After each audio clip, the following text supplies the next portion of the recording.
Welcome to the Transformation Leaders Podcast. I'm Tony Lockwood and I'm delighted that you could join me on this latest episode. Each episode takes the form of a discussion with a leader who openly shares their experiences of leading organisations through the transformation journey. We have reached 50 episodes and I've taken the opportunity to rebrand the podcast to the Transformation Leaders Podcast. This, I feel, represents the guests that we have had on the show. I've thoroughly enjoyed the previous 49 episodes and I've been very grateful to all of my guests that have come on and openly shared their experiences. Here's to the next half century. Today, I'm delighted to be joined by Sheetal Thaker. Operating globally from her base in London, she is the founder of Ashen Consulting and a leader in the field of agile thinking and working. Let me introduce you to her now. Okay, good afternoon, Sheetal. Thank you very much for agreeing to come on to what was called the Inside Track podcast, but this will be the first that goes out under its new brand, the Transformation Leaders Podcast. So welcome. If we can start, as we always do on these podcasts, by introducing yourself a little bit about your background and how you first got involved in change and transformation. That sort of provides the context for the conversation that we'll be having as we move forward. Yeah, thanks, Tony, and absolute pleasure to be here. Not only that, but also really honoured that I'm one of the first ones that you'll be doing under the new brand. So thanks for having me. A little bit about me. I started my career in the development world. That was a long time ago, where I just got thrown in right at the deep end, coding, pretty much doing things I had no idea what I was doing. But found my way, found my feet, threw myself at the deep end, as I always do. Started kind of like more my technical journey, my delivery journey. And so that was my journey. So I was pretty much working in the internet space. And I was actually one of the earlier developers for online banking. And I was also one of the earlier, actually, I was probably responsible for the online auction in the 2008 recession when Fannie Mae, Freddie Mac, Lehman Brothers and all of those other companies collapsed. I was actually responsible for building the credit auction for that, which was quite an interesting project, I must say. Very technical, very complex, but something I was actually quite proud of, despite, under the circumstances, it was quite a sensitive thing. Bringing things to life was kind of my forte, and it's something that really I used to feel so proud of doing stuff like that. And then I think I used to feel the pains of working in a waterfall environment. Just like when the Agile Manifesto came out, I really reasoned with the developers during that time. And I was like, pretty much with the listings of the manifesto, I was pretty much like, yes. So in total agreement with it. But little did I know at the time that I was already working in an agile way, despite really realizing that it was a natural thing. Yes. So from that perspective, I discovered it head on when I was working for a company called Rated People.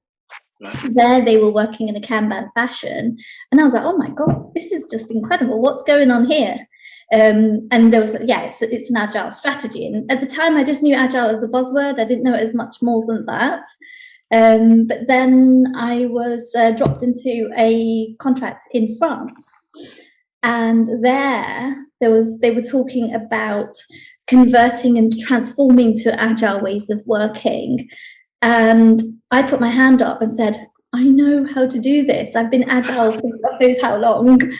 Total blag. I had no clue what I was doing.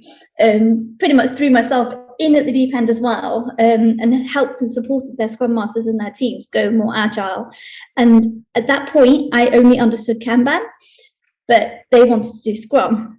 So there was whole, the refinements, the backlog grooming, backlog refinement, retrospectives.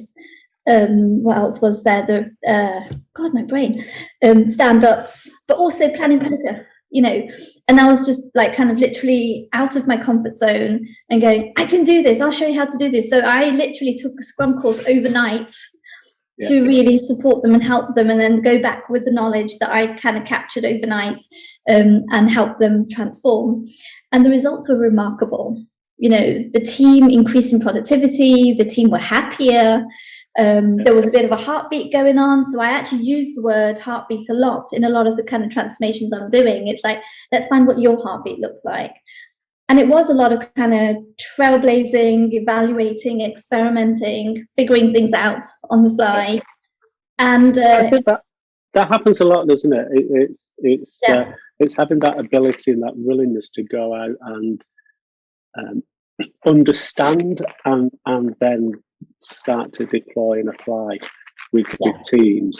And it's only at that stage that you really start to learn and embed within yourself as well as within the team. So it's something that a lot of people that we've had on these episodes in the past, this podcast in the past, that they've had exactly this, well, not exactly the same, but very similar experience of being thrown into the deep end, sink or swim, picking up something to try to make a difference, test it out, and then develop it as it goes along. So absolutely, totally understand. So before we get into too much detail about specifics, I want to just bring it right back to the first question again that we ask on every one of these podcasts. How do you define transformation? Okay, so how do I define transformation? I see it as a way that makes the working lives of delivery teams happier, healthier, and better, and more efficient. I think transformation done in the right way allows for organizations to really kind of thrive and sort of like create that opportunity of high performance as well.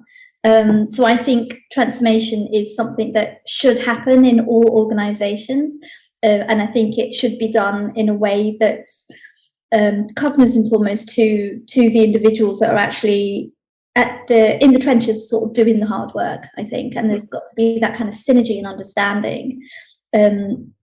So part of transformation, what it means to me, is the coming together of leadership, the coming together of middle managers, the coming together of teams, and building one big vision, one big picture, one big roadmap that can actually then take the organization to the place where it deserves to be, basically. Right. So is that more on the spectrum towards sort of a continual change process then, as opposed to what other people's definitions may be, something like a complete new entity or a complete change of operating model? Different people have different perceptions of and definitions of transformation. So it sounds like how you've just described your definition. It's much more on that at that end of the spectrum that says it's a continual process of change. Yeah, I definitely don't think that change has a fixed output. I think there's always going to be an evolution in change as well. So what you might think is changing today could, in essence, be different tomorrow. And I think when you are transforming, when you are going through change, you should always go with that open mind that this may or may not work. And if it does work, it could change in the future as well, because we've got so many different people coming and going through organizations day in, day out, pretty much, right? And from that comes with that different perspectives, different ways of doing things, and even better ways of doing things in some cases. So I think change happens, and change can work. Change can also fail. And I think it's just when you do go through any kind of transformation, I think there needs to be this open-minded approach that says we're doing this, we're doing it well, but we can still continue to be better. So there's that seeking continuous improvement, I think, that really should be at the forefront of transformation. I agree. It's interesting as well, isn't it? And especially over what we found over like the last 2.5 years or so.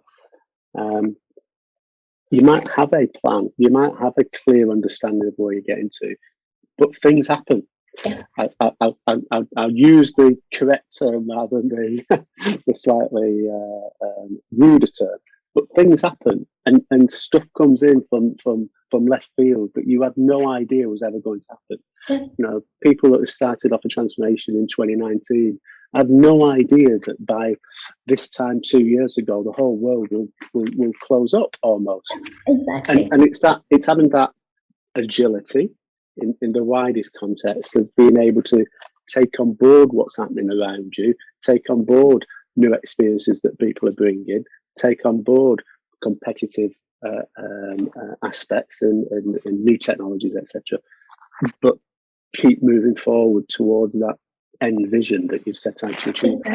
Exactly. And I think the thing is, I think there you've got this kind of most organizations probably felt an existential crisis during COVID. And I think also in today's environment, there's an existential crisis going on.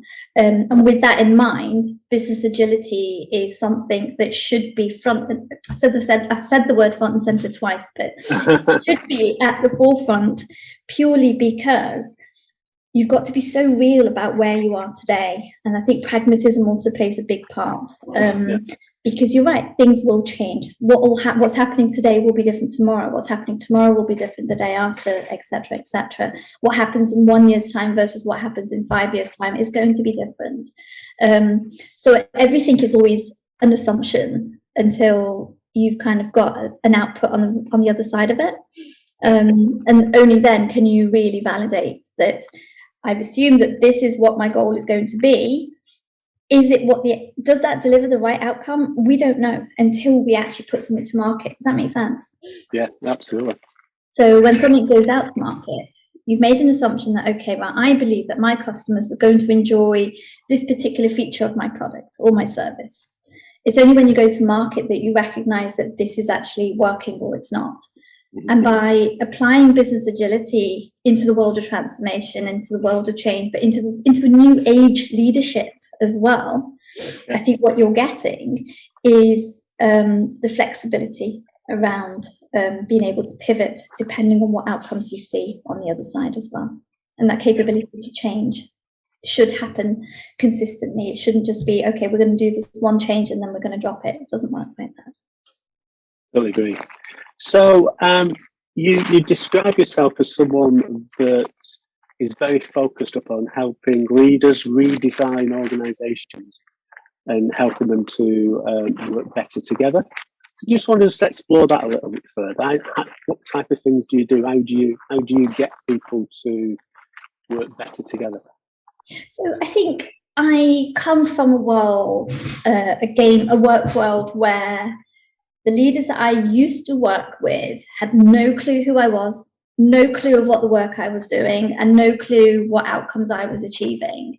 And I recognized that stood for probably most of the people in that organization. And I also found that the wrong people were being rewarded as well. So I'll give you a quick example of that. Quick example of that is that I was working in a very iterative way, which meant that I met my goals daily. And then there was another individual, so I won't mention any names, another individual that was just slacking for most of the time. And then as it got closer to a deadline, they were working day and night. So they were working and putting in lots of long hours to catch up with that year-long deadline that they had to meet. And obviously we'd seen that kind of activity, that behavior happening, but that behavior was rewarded. And the person that was actually more efficient and how they would make things happen was completely like not even noticed. And so with that got me thinking that actually there needs to be a lot more transparency and visibility in our ways of working and how we perform, and not just how we perform, but also whether we're on track with the work that we're doing. And the only way to do that, and sorry, I'm just going to rewind a second. The other thing that we noticed here in the leadership world was that when there was a delivery, when it failed, all guns blazing. But when it was successful, it was just kind of like a bit of an anticlimax almost, saying, oh yeah, we've done this, pat on the back, and then let's move on to the next thing. And it wasn't really recognized. And I think that's purely because leadership was just very rarely close to the initiatives. So I think I've come from that belief that actually by pulling people together and by actually engaging to a joint up vision, you've got the clarity you need to make sure, one, that you're on track, two, the leadership have actually got the know-how and the understanding and the knowledge that we are on track and things are progressing. And, you know, there's a kind of, if there's any blockers, then those are raised as well, and people can actually confidently talk about those issues and deal with them early rather than deal with them right at the end of the line, for example. So it was things like that that kind of got me thinking that actually there needs to be a way to bring everyone onto the same page, because when we're all on the same page, I think you actually win, and you win faster. So yeah. So a couple of things that you mentioned there. One we'll come back to in a little while around sort of celebrating successes, which I think, as you say, many organisations fail to do. But at the start of that, you were talking about people, an individual that, for want of a better term, crammed everything in towards the deadline. And some people are like that, aren't they? My daughter's very much like that. You know, we would want her to be revising for exams, as you would structure it, but she was that sort of, I'm going to cram, and that's the way I put myself under the pressure, which makes me do things.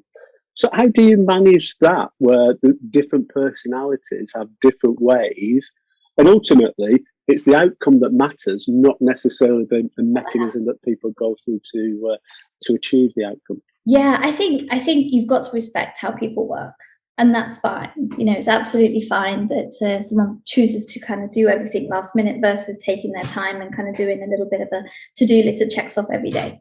And yes, there has to be a level of respect. However, my concern was, in that instance that I gave you, was that there was no communication. There was a complete silo when that cramming was happening, which meant on the other side of it, there was no solid, tangible product on the other side. It was basically just guesswork. And what came out the other side was just not an acceptable product. Whereas actually constant communication, being on the ball and having that transparency with each other, doesn't matter how you get there. But as long as you've got that awareness of what it is you need to do, rather than being left to second guess it, is where I think you add value. So yeah, you're right. It doesn't matter how you get there. It's whether you've got that clarity and that understanding in the first place to get to the destination that you want to reach. I think one of the I've had a number of examples like that as well in programs I've been involved in. One in particular sounds very similar to the person you've just described. The only way that we're able to bring that person not back on track, but within the structure of what we're trying to do to maintain those communication lines, because there's so many interdependencies, and people were getting stressed out because they needed the outcomes or the outputs, should I say, was to break it down into a more shorter, smaller outcomes, so that it wasn't this sort of length of time where you had nothing, and then literally in the last week everything was going through, and everybody else was very hyper because they were expecting that all of their deadlines were going to be missed.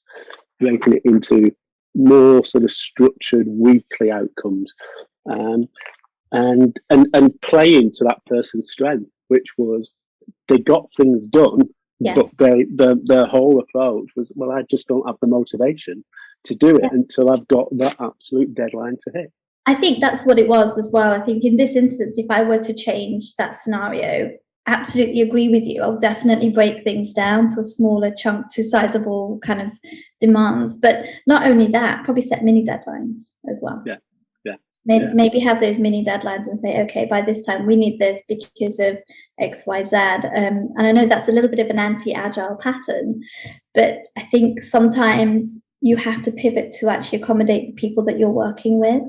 Yeah, and I think it goes back to something that we speak about a lot, that the whole sort of concept, whichever methodology you're adopting, one size fits all doesn't work.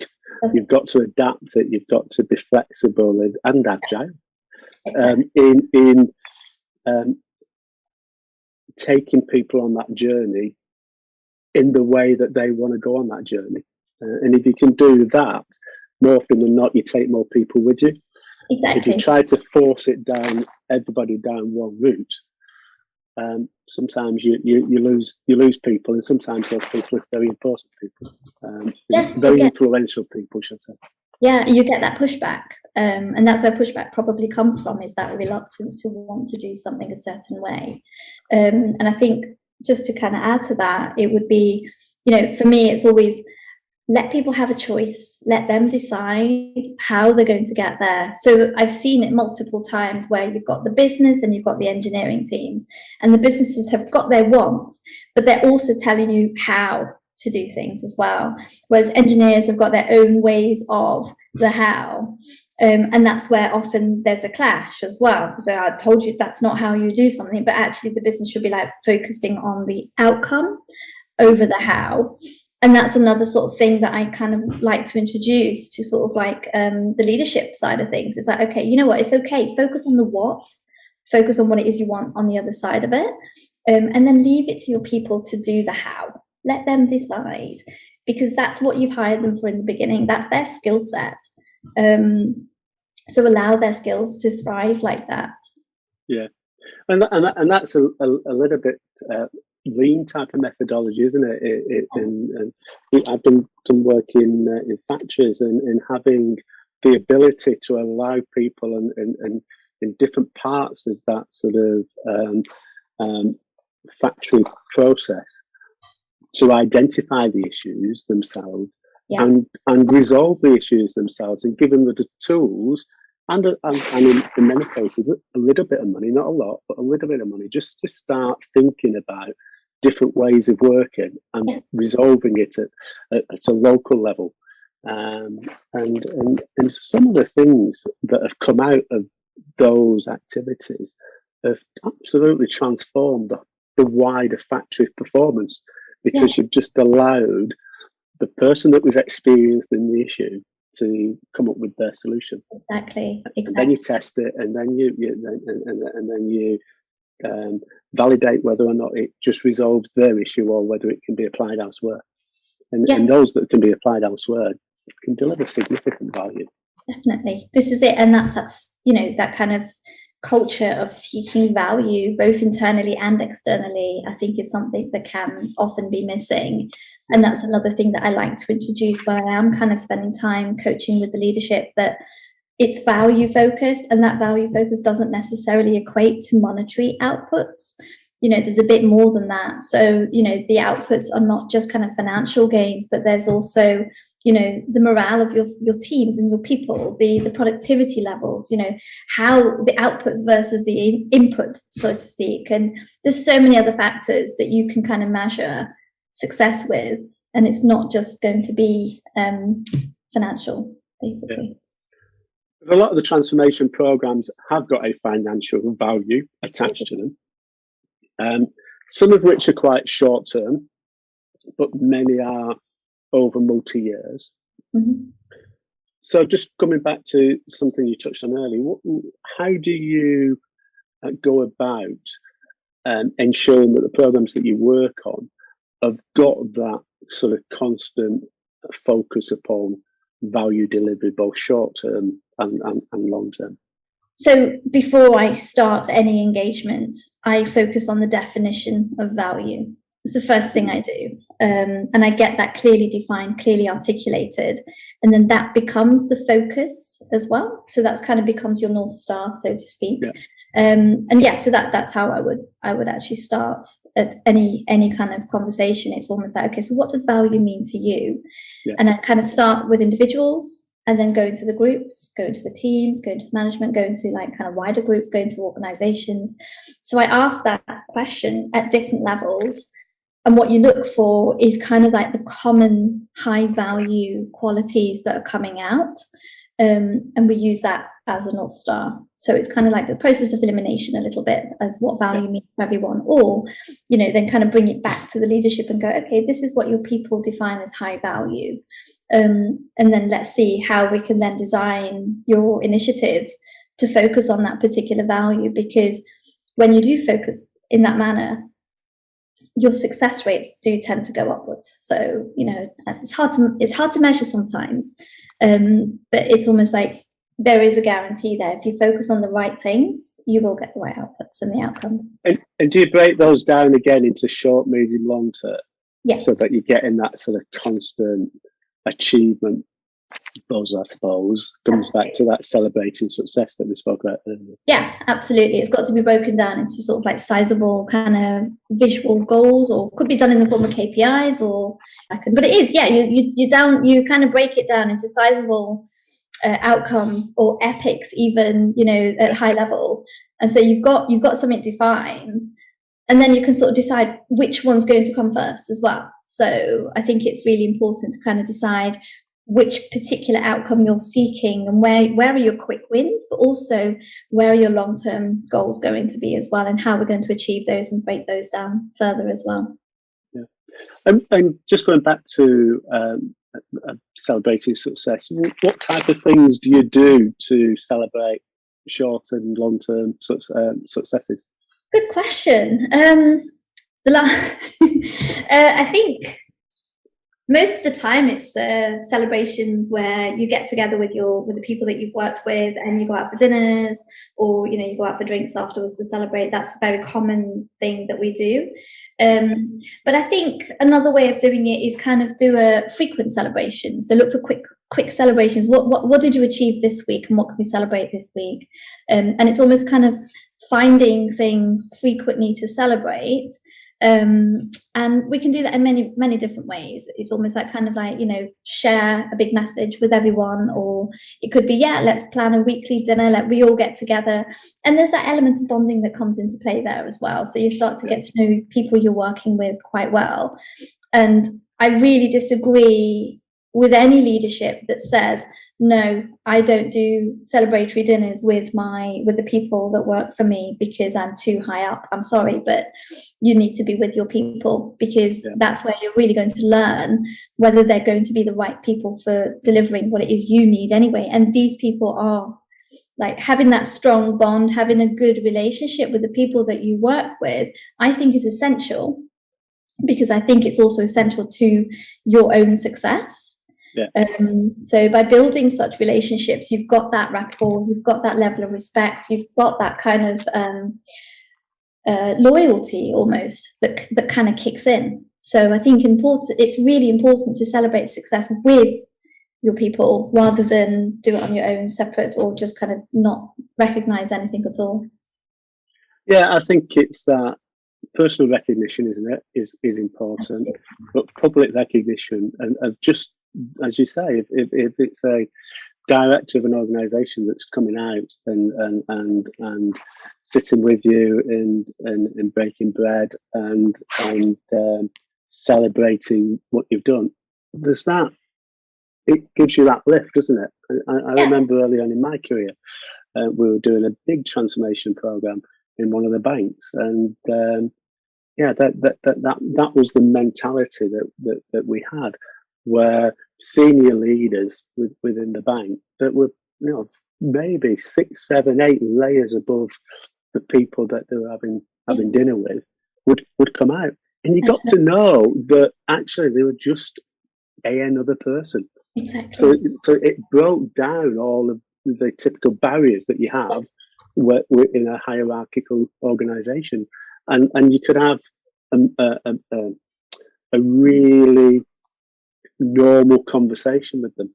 Yeah. So that created massive benefits, not just on that program, but in future programs that the bank was doing.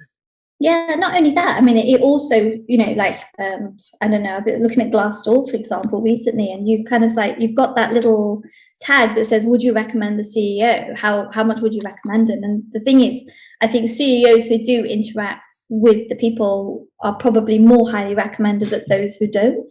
Because at the end of the day, we're all humans, right? We all like that connection.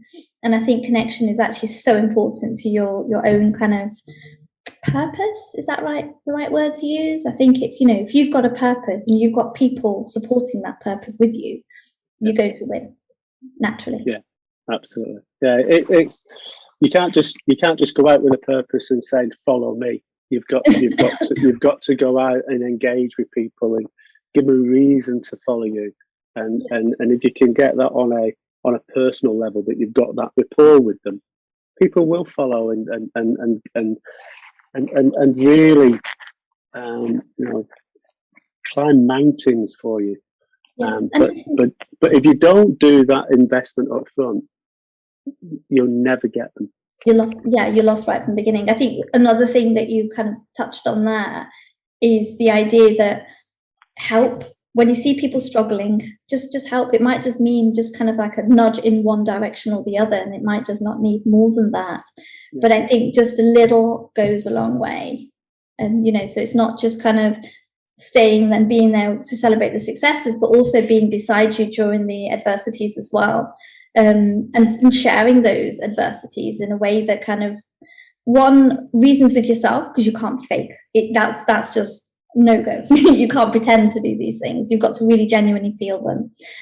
But also, it shows that you're an empathetic leader. And I think in today's day and age, that's what you need. You need empathetic leaders today. And that's one of my kind of advocacies when I do work with leadership, is like, how can we be more empathetic with the people that you work with? Yeah, great. And in terms of the absolute essentials, the non-negotiables, I suppose, that you need to have in place as far as you're concerned to ensure a program will be successful. What are some of those non-essential, those essential elements? Okay, non-negotiables, trust. That's the big one. Empathy as well, and understanding. So, and I think most importantly, space to transform. In many cases, you've got organizations saying, yes, we're going to do this huge transformation, and you end up building, let's say, your kind of leadership and the center of excellence. You build that up, and when you go out, what you found is everyone's just too busy. So what you need is that space to change as well, and that permission to change. Now, by having all these kind of other deadlines sitting on your head, and no time to even think about what you're doing, that transformations can fail. And I'm just going to be quite frank about it. With that, what comes hand in hand as a non-negotiable has to be the space to change, and that understanding that things might slow down before you get back on track again. And I think, it's a very common agile saying to say, slow down to speed up. You need to slow down to speed up. It's very common. It's used everywhere, but it's not implemented as much as it should be. So I think that need for slowing down to speed up is essential, and a non-negotiable. Trust, empathy from the leaders, and support from the leaders as well. But also that understanding of what needs to change and what are the outcomes that you're looking for, and clarity of that, the reason behind change is also essential. Because if you're going in and you're going, right, guys, we're going to sit down and we're going to completely change your process without you realizing why, more often than not, you're going to get the pushback. Of course. You'll get the pushback. So this way around, you've got people where you're bringing them on the journey with you, in which case my biggest non-negotiable is that there needs to be self-realization. So the people that you're working on the change for, whoever you're doing the transformation with, they need to realize for themselves why. Why are they changing? What is the validation behind it? What is the reason behind it? Where are the pain points? And everyone's got to be on the same page as much as possible. It's not always realistic, but trying to be as pragmatic as you can, I think, is essential as well. So. Yeah, I think it is. It's that paint the picture, but the North Star we spoke about earlier. But at the same time, bring it down to what does it mean to me? Yeah. At each role and at each layer of the organisation. Always be cognizant that that's the first question that they're going to be thinking about. What's the impact upon me? And the more you can get clarity around that, or when there's no clarity, be open and transparent to say, we don't know at this stage, but we hope to know by this point, and we will want to get you involved in understanding that as we go through that process. people get that and people buy into that. And interesting, just going back to something else you were saying earlier, around having clarity, giving creating that space. I think we've all been in situations and in programs where the change initiative or the transformation initiative is taking people down one route, but their existing KPIs, what they are getting measured upon today, and for the activities that they're responsible for today, are taking them down a different route. Yeah. And all too often, those KPIs don't get changed early enough. So you're in this situation where if I don't meet my KPIs today, I'm going to get hit across the head. Yeah. So actually, I'm not going to move down the route you want to take me down. And that I think that's what you're talking about creating that space, isn't it? Understanding the impact upon everybody and whether or not they will feel engaged or not, depending upon what it means to them. Yeah, absolutely. And you've just touched on, also being very, very honest and saying, right, okay, we don't think, so reviewing those KPIs and saying, are they valid for where we're going as well? Sometimes we might not know. Or we might even forget we have KPIs at this point because we're so engrossed in the change, and then obviously realize we've not hit KPIs. That can happen. Yeah. But I think one important thing that you also kind of, that came to mind as you were speaking was the idea that when people announce change, there's a level of fear that kicks in. And that level of fear is that people's like, oh my God, my job's on the line. If I don't do as I'm told or whatever, there's fear that comes around with the concept of changing, and finding a way to alleviate that fear that someone's job is on the line needs to kind of also come into the forefront somehow. However, there is a catch-22 there, because in some instances when change happens, it's inevitable that some roles may disappear, or it may be inevitable that new roles are going to appear.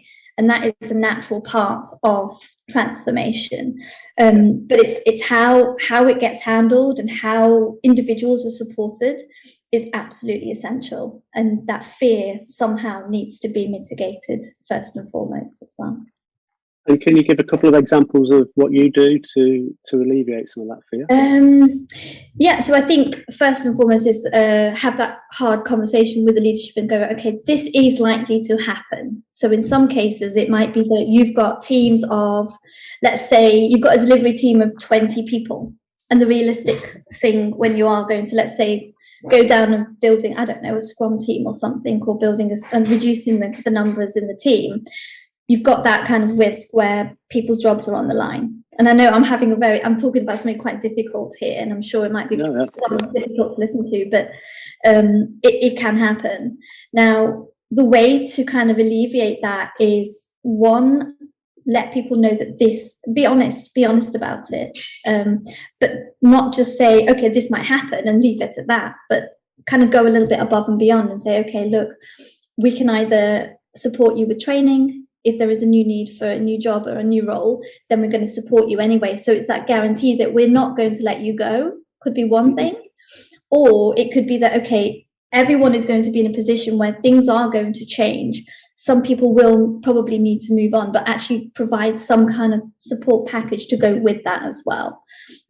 Because ultimately, if you're investing in transformation, you're investing in your people, which means that you equally need to invest in those you might lose as well. And I just think it's a fair way of doing things, but I know it's not always the case. But yeah, I think there needs to be some kind of care package in place that supports people if it is the situation where their jobs are on the line. Because ultimately, think about it from our own perspectives. If we're ever in a position where our jobs are on the line, we're thinking, oh my God, where is my next paycheck coming from? And that's scary. For some people that's very scary. So it's kind of providing some kind of change package in addition to the change itself, I think is worth its weight in gold, I think. Yeah, absolutely, totally agree. So we always finish each podcast with a final question, which is, if you can look across your career and boil everything down to one thing, what would that be? What would that key message be that you want to leave people with today? Wow. Change is hard. Change is never going to be easy. But in some cases, you can win with change. And in some cases, let's just be honest, you can lose as well. And I think when you embark on an introduction to, let's just say, right, we're an organization, we're going through a change right now, I would say embrace it, because it's a new opportunity to learn new things. And I think you've got to actually go forward with the mindset that I'm forever learning, I haven't stopped learning, and I will not stop learning, and keep adding things to your back pocket, and don't stop adding things to your back pocket. It's probably what I will say as a message. Brilliant. Well, thank you very much, Sheetal. It was a great conversation. I think we got 45 minutes into it now, so just flown by. Doesn't feel like that long. No, not at all. So once again, thank you very much, and speak to you very soon. Yeah, thanks for having me, Tony. It's been a pleasure. Thank you, Sheetal. If you have any questions or comments to make on this podcast, please contact Sheetal or myself. Our contact details are in the show notes. Sheetal is an active member of the Transformation Leaders Hub, a community for those working in change and transformation. Come along and get a feel of what it can offer you.